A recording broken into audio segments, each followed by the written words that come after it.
La parabole de l'homme qui avait faim de ce qui ne nourrit pas. Il était une fois un homme qui avait faim. Ce n'était pas une faim du ventre. Il mangeait à sa faim, buvait lorsqu'il avait soif et ne manquait de rien.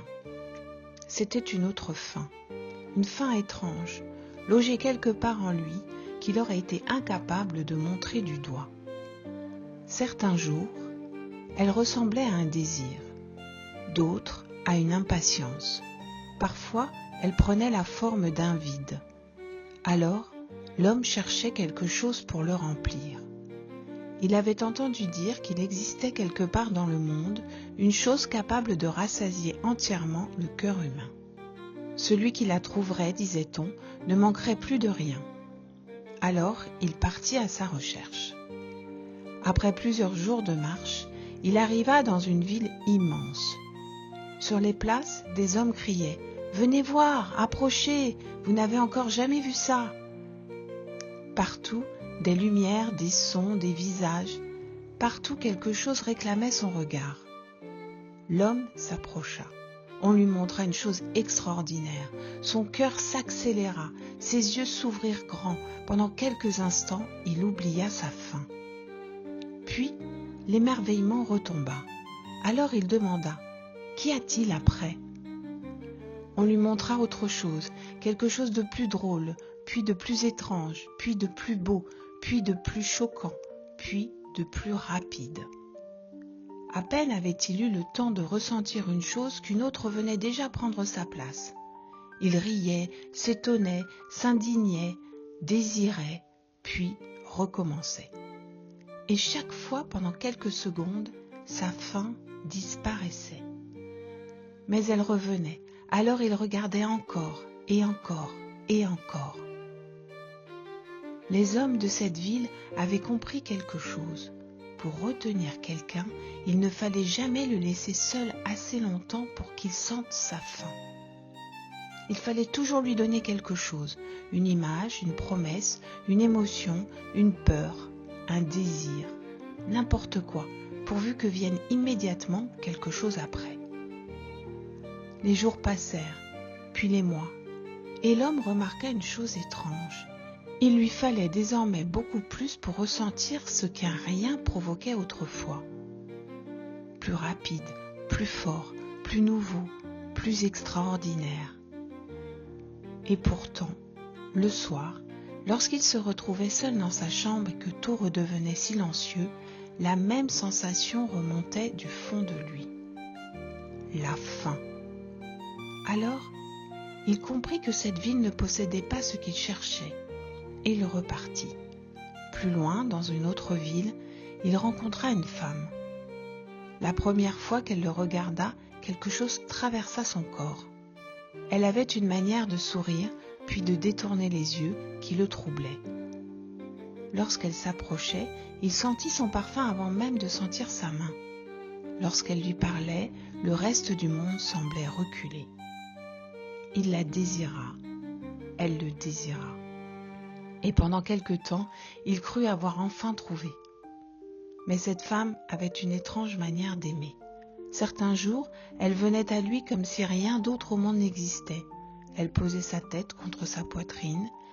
Elle lui murmurait des mots qui continuaient de vivre en lui longtemps après son départ. Puis, sans raison, elle s'éloignait. Plus rien, pas un regard, pas une parole. Alors l'homme attendait. Au moindre bruit de pas, son corps se tendait. À la moindre silhouette, son corps s'accélérait. Il se réveillait parfois la nuit avec son absence contre lui. Puis elle revenait. Et lorsqu'elle revenait, quelle joie! Le monde reprenait ses couleurs, il respirait de nouveau. Elle le touchait et toute la douleur des jours précédents disparaissait d'un seul coup. Alors il se disait « Voilà l'amour !» Puis elle repartait et la faim revenait, plus forte encore. Avec le temps, il ne sut plus très bien s'il désirait cette femme ou le soulagement qu'il ressentait lorsqu'elle revenait. Mais il resta, car il avait appris à appeler vertige ce qui ressemblait à la vie, et manque ce qui ressemblait à l'amour. Un jour pourtant, il rencontra une autre femme. Avec elle, rien ne brûlait. Elle ne disparaissait pas pour être désirée. Elle ne retirait pas sa tendresse pour qu'il en mesure le prix. Lorsqu'elle posait sa main dans la sienne, elle la laissait simplement là. Elle pouvait rester près de lui sans parler. Il n'avait pas à deviner si elle serait encore là demain. Un soir, ils étaient assis l'un contre l'autre. La fenêtre était ouverte. L'air tiède faisait bouger lentement le rideau. Elle avait posé sa tête contre son épaule. Il entendit sa respiration. Rien ne manquait. Et pourtant, quelque chose en lui s'agita. Il attendait. Il ne savait pas quoi. Une secousse, une peur, un doute. Quelque chose qui fasse battre son cœur plus fort. Mais rien ne vint. Alors il lui dit « Il manque quelque chose entre nous. » Elle releva doucement la tête. « Quoi ?» Il chercha. « Je ne sais pas. » Et il partit. Ce soir-là, la femme ne le retint pas. Elle le regarda seulement s'éloigner. Il ne comprit que beaucoup plus tard que ce qui lui avait manqué auprès d'elle n'était peut-être pas l'amour. C'était le manque de lui-même. Il s'était tellement habitué au vertige que la douceur lui avait paru vide. Il reprit sa route. Il arriva bientôt dans une ville où tout le monde travaillait. On y courait dès l'aube. Les fenêtres restaient éclairées tard dans la nuit. On admirait ceux qui n'avaient jamais le temps. Plus un homme était occupé, plus il semblait important. Alors, il se donna des objectifs, et lorsqu'il en atteignait un, il ressentait une joie immense. Pendant quelque temps. Puis quelque chose retombait. Alors il s'en donnait un autre, puis un autre. Il devint respecté. On prononçait son nom, on le cherchait, on l'attendait, on avait besoin de lui. Et chaque fois que quelqu'un disait « Sans toi, nous n'y arriverons pas », quelque chose en lui se remplissait. Il travaillait davantage. Jusqu'au jour où son corps lui demanda de s'arrêter. Alors, il prit quelques jours de repos. Le premier matin, il se réveilla sans rien avoir à faire. La lumière entrait doucement dans la chambre. Dehors, quelqu'un riait. Un oiseau chantait sur un toit. Il aurait pu rester là, mais au bout de quelques minutes, une angoisse monta en lui. Il se leva, chercha une tâche, puis une autre, n'importe laquelle. Car lorsqu'il ne produisait rien, lorsqu'on avait besoin de lui nulle part, il ne savait plus très bien qui il était. Il retourna travailler. Il appelait cela de l'ambition, mais la faim avait simplement changé de vêtements. Les années passèrent. L'homme visita encore beaucoup d'endroits. Il connut les applaudissements, les désirs, les disputes et les réconciliations, les victoires, les nuits trop courtes, les conversations interminables, les foules, les plaisirs, les promesses. Il remarqua peu à peu que les hommes avaient 1000 manières de nourrir leur faim. Certains avaient besoin d'être aimés, d'autres d'être admirés. Certains avaient besoin de gagner, d'autres d'avoir raison. Certains ne supportaient pas qu'une minute reste vide, d'autres ne supportaient pas qu'une relation devienne paisible. Certains provoquaient même des tempêtes simplement parce qu'ils ne savaient plus vivre lorsque la mer était calme. Tous semblaient chercher quelque chose et tous prononçaient d'une manière ou d'une autre la même phrase. Encore une histoire, encore un regard, encore une victoire, encore une émotion, encore un peu d'amour, encore quelque chose. Et l'homme courut vers eux, jusqu'à ce qu'un jour, il n'en puisse plus. Il quitta la dernière ville au crépuscule. Il marcha longtemps. Les bruits disparurent peu à peu derrière lui. Il n'y eut bientôt plus que le son de ses pas sur la terre, puis le vent, puis presque rien. Au bout du chemin, il aperçut une petite maison. Devant la maison était assis un vieil homme. Il semblait très vieux, mais son visage avait quelque chose d'étrangement jeune. Il ne lisait pas, il ne travaillait pas, il ne semblait attendre personne. Il regardait simplement le soleil descendre derrière les collines. L'homme s'approcha. Le vieil homme ne se retourna pas. Après un moment, il demanda « Depuis combien de temps as-tu faim ?» L'homme s'immobilisa. Personne ne lui avait jamais posé cette question. « Comment sais-tu que j'ai faim ?» Le vieil homme sourit. « Parce que tu regardes le monde comme quelqu'un qui cherche encore quelque chose à dévorer. » L'homme resta debout, puis il répondit « Toute ma vie, je crois. » Le vieil homme désigna la place à côté de lui. « Assieds-toi. » L'homme s'assit. Le vieil homme lui demanda « Et tout ce que tu as avalé, est-ce que ça t'a rassasié ?» L'homme pensa aux villes, aux lumières, à la femme dont il avait attendu le retour, à celle qu'il avait quittée parce qu'elle était trop douce, aux victoires, aux nuits de travail, aux regards posés sur lui, à toutes les fois où il avait cru « Cette fois j'y suis ». Il baissa les yeux. Non. Alors pourquoi continues-tu à manger ? L'homme ne sut quoi répondre. Ils restèrent silencieux. Le soleil descendait. Une odeur de terre chaude montait du chemin. Quelque part, dans les herbes, les insectes commençaient leur chant. L'air du soir glissait sur sa peau. Au loin, une cloche sonna, puis plus rien. Quelques minutes passèrent. L'homme commença à s'agiter. Son esprit cherchait quelque chose. Une conversation, une histoire, une tâche. Un désir, une inquiétude. Même un problème aurait fait l'affaire. N'importe quoi qui puisse venir remplir cet espace. Il regarda le vieil homme. Celui-ci semblait avoir oublié sa présence. Alors l'homme soupira. « Je m'ennuie. » Le vieil homme ne bougea pas, puis il dit « Non, tu ne t'ennuies pas, tu as faim. » L'homme se tourna vers lui. « Alors donne-moi quelque chose. » Cette fois, le vieil homme le regarda, longuement. « C'est précisément ce que tu as fait depuis toujours. »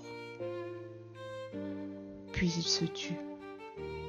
L'homme attendit. « Que dois-je faire alors ? » « Reste. » « Combien de temps ? Jusqu'à ce que tu cesses de demander combien de temps. » L'homme sentit monter en lui une irritation. Et après, le vieil homme sourit. « Voilà. »« Quoi ? T'as faim. » Elle recommence. L'homme ne comprit pas. « Tu veux toujours savoir ce qu'il y aura après cette minute, après cette rencontre, après cette réussite, après cet amour, après ce silence. » Il prit une poignée de terre et la laissa lentement glisser entre ses doigts. Peut-être n'as-tu jamais réellement vécu ce qui était là, parce qu'une partie de toi était déjà en train de réclamer ce qui viendrait ensuite. L'homme regarda le soleil, puis il demanda « Pourquoi ai-je autant besoin de sentir quelque chose ?» Le vieil homme répondit « Parce qu'à force de vivre dans l'intensité, tu as fini par croire que seul ce qui te secoue est vivant. Mais l'intensité et la profondeur ne sont pas la même chose. » L'homme attendit la suite. Elle ne vint pas. Alors il resta.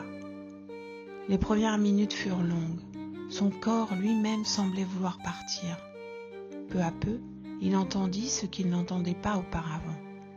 Le froissement des feuilles, un souffle dans les hautes herbes, le battement d'ailes d'un oiseau qui regagnait son arbre. Il sentit la fraîcheur descendre avec la nuit. Il remarqua l'odeur du bois près de la maison, la chaleur qui demeurait encore sur les pierres. Puis il entendit sa respiration. Il sentit son ventre se soulever, redescendre. Et soudain, sans savoir exactement quand cela s'était produit, il ne chercha plus rien. Il ne pensait plus à la prochaine ville, ni à la prochaine femme, ni au prochain objectif, ni à ce qu'il pourrait raconter de cet instant. Il était là, tout simplement. Pour la première fois peut-être, entièrement là. Alors quelque chose se produisit, ou peut-être justement rien ne se produisit. Le silence devint profond, pas vide, profond, comme une eau sombre dans laquelle son regard ne pouvait atteindre le fond. Et cette profondeur ne lui faisait plus peur, Quelque chose en lui qui avait passé toute une vie à réclamer commença doucement à se taire. L'homme sentit les larmes monter à ses yeux. Il ne savait pas pourquoi. Il les laissa couler. Le vieil homme ne dit rien. Après un long moment, l'homme murmura : « C'est étrange. Quoi donc ? Il ne se passe rien. » Il posa une main sur sa poitrine et pourtant, je ne manque de rien. Le vieil homme sourit. L'homme regarda longtemps l'obscurité qui gagnait la vallée, puis il demanda : « Est-ce cela que je cherchais ? » « Je ne sais pas, répondit le vieil homme. Cette réponse le surprit. « Tu ne sais pas ? Pourquoi voudrais-tu encore que quelqu'un te dise ce que tu dois trouver ? dit le vieil homme. L'homme se tut. Le vieil homme reprit. « Observe seulement ce que les choses laissent en toi. Ce qui nourrit ta faim te demande souvent « encore ». Ce qui te nourrit vraiment ne demande rien. » L'homme pensa à la femme qui disparaissait. Chaque retour lui avait donné envie d'un autre retour. Il pensa aux applaudissements. Chaque applaudissement lui avait donné la peur du silence qui suivrait. Il pensa au travail. Chaque réussite avait déplacé un peu plus loin l'endroit où il s'autoriserait enfin à se reposer. Il pensa aux milliers de choses qu'il avait regardées. Chacune avait promis de retenir son intention. Puis il pensa à cette autre femme, à la fenêtre ouverte, au rideau qui bougeait doucement, à sa tête posée sur son épaule, à cette soirée où rien n'avait manqué et qu'il avait pourtant quittée. Alors il comprit. J'ai pris la paix pour du vide. Le vieil homme ne répondit pas. J'ai pris le manque pour du désir. J'ai pris le vertige pour de l'amour. Le vieil homme regarda toujours la vallée. L'homme continua, presque pour lui-même. J'ai pris l'épuisement pour de l'ambition. Puis sa voix trembla légèrement et j'ai pris l'intensité pour de la profondeur. Cette fois, le vieil homme tourna les yeux vers lui. Maintenant, tu commences peut-être à avoir moins faim. La nuit était tombée. Les premières étoiles apparaissaient. L'homme demanda : « Alors, qu'est-ce qui nourrit vraiment ?» Le vieil homme resta longtemps silencieux, si longtemps que l'homme crut qu'il ne répondrait jamais. Puis il posa doucement sa main sur la terre et lui dit : « Ce qui n'a pas besoin de te retenir pour rester avec toi. » L'homme attendit. « Ce qui ne crée pas ton manque pour te donner ensuite l'illusion de le combler. » Puis il se tut de nouveau. « Et comment cela s'appelle-t-il » Le vieil homme sourit. « Tu veux encore un mot ?» L'homme sourit à son tour. « Oui, dit-il. » Ils restèrent silencieux. Puis le vieil homme murmura : « Certains appellent cela la paix, d'autres la présence, d'autres encore Dieu. » Il ferma les yeux un instant. « Moi, je n'ai gardé qu'un seul mot. »« Lequel ?» dit l'homme. « L'amour. » L'homme regarda la nuit. Il se demandait comment un mot aussi petit pouvait contenir une chose aussi vaste. Au matin, lorsque l'homme ouvrit les yeux, le vieil homme n'était plus là. La place à côté de lui était vide. La porte de la petite maison était fermée. Il se leva et frappa. Personne ne répondit. Un berger passait sur le chemin avec quelques moutons. L'homme lui demanda alors : « Sais-tu où est parti le vieil homme qui habite ici ?» Le berger regarda la maison. « Quel vieil homme ? » ?»« Celui qui était assis là hier soir. » Le berger fronça les sourcils. « Cette maison est abandonnée depuis des années. » Puis il continua son chemin. L'homme resta immobile. Il regarda la chaise, puis la vallée. Il ne sut jamais s'il avait réellement rencontré quelqu'un cette nuit-là. Mais cela n'avait plus beaucoup d'importance. Pour la première fois, depuis qu'il avait quitté sa maison, il n'éprouva aucune envie de savoir ce qui viendrait après. Il respira et il reprit la route. On raconte que depuis ce jour, cet homme continua de traverser les villes. Mais il ne les traversait plus de la même manière. Il regardait ce qui était beau, il travaillait, il aimait, il riait, il désirait. Il ne se détournait pas du monde. Seulement, il ne lui demandait plus de remplir ce que le monde ne pouvait pas remplir. Et lorsqu'une chose faisait battre son cœur très fort, il ne se demandait pas seulement « Est-ce intense ?» Il se demandait « Est-ce que cela me nourrit ?» Lorsqu'une personne disparaissait pour mieux revenir, il écoutait ce qui naissait en lui et ne confondait plus le soulagement avec l'amour. Lorsqu'il travaillait de tout son cœur. Mais lorsqu'arrivait le soir, il savait aussi poser ses mains et laisser le jour se terminer sans chercher à mériter le suivant. Et lorsqu'il sentait revenir l'ancienne faim, cette impatience, ce besoin d'une nouvelle émotion, d'un nouveau regard, d'une nouvelle victoire, de quelque chose qui fasse disparaître le silence, il ne cherchait plus immédiatement à la satisfaire. Il s'asseyait et il attendait. On raconte aussi que des voyageurs venaient parfois s'asseoir auprès de lui. Au début, ils apprécient le calme, puis très vite, leurs mains s'agitaient. Leurs yeux cherchaient quelque chose et presque toujours l'un d'eux finissait par dire « Je m'ennuie ». Alors l'homme souriait. Il reconnaissait cette vieille voix. « Non, tu ne t'ennuies pas, tu as faim ». Le voyageur demandait « Alors donne-moi quelque chose ». Et l'homme répondait « C'est précisément ce que tu fais depuis toujours ». Puis il se taisait. Certains se levaient aussitôt. Ils repartaient vers des lumières, des voix, des désirs et des promesses. Mais d'autres restaient, quelques minutes, parfois une heure, parfois toute une nuit. Assez longtemps pour traverser l'impatience, assez longtemps pour sentir le manque sans immédiatement le remplir, assez longtemps pour entendre derrière tout ce bruit intérieur quelque chose de beaucoup plus discret. Et l'on raconte que cela faisait une découverte étrange. Ils découvraient que certaines fins creusent le vide qu'elles promettent de remplir, que certaines absences nous attachent davantage que certaines présences, que certaines victoires nous éloignent de nous-mêmes, et que ce qui nourrit vraiment l'être humain arrive rarement avec fracas. Cela ne crie pas, cela ne court pas après notre regard, cela ne promet pas de nous rendre extraordinaires. Cela ne nous dit pas « encore, encore ». Cela dit simplement « reste ». Et l'on raconte enfin que lorsque quelqu'un demandait à l'homme ce qu'il avait trouvé au bout de son voyage, il regarda un instant le ciel avant de répondre et dit « J'ai passé une grande partie de ma vie à dévorer le monde parce que je croyais avoir faim de lui. » Puis il souriait.